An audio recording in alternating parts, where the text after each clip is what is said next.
வணக்கம். இன்றைய செய்திகளை விரிவாக பார்ப்பதற்கு முன்பாக முதலில் இந்த நேரத்திற்கான தலைப்புச் செய்திகள்.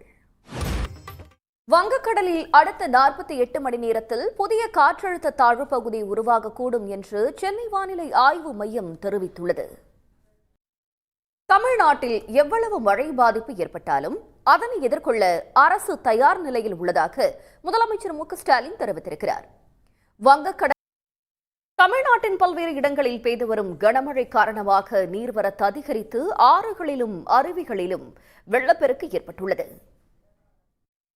திருவண்ணாமலை மாவட்டம் செங்கம் பகுதியில் இரண்டாவது முறையாக மழையில் சிக்கி பல ஆயிரம் ஏக்கர் நெற்பயிர்கள் நீரில் மூழ்கின.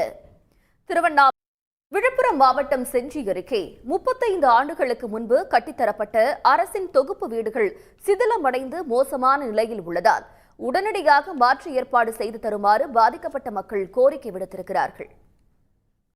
செய்திகளில் தொடர்வது சிறிய இடைவேளை. இளம் வயதில் உலக செஸ் சாம்பியன்ஷிப் பட்டத்தை வென்ற தமிழ்நாட்டைச் சேர்ந்த குகேஷுக்கு 5 கோடி ரூபாய் ரொக்கப்பரிசு வழங்கப்படும் என்று முதலமைச்சர் மு.க.ஸ்டாலின் அறிவித்துள்ளார்.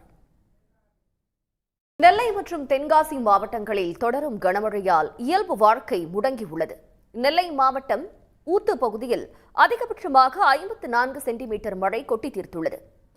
நெல்லை மாநகரில் செய்திகளில் தொடர்வது சிறிய இடைவேளை.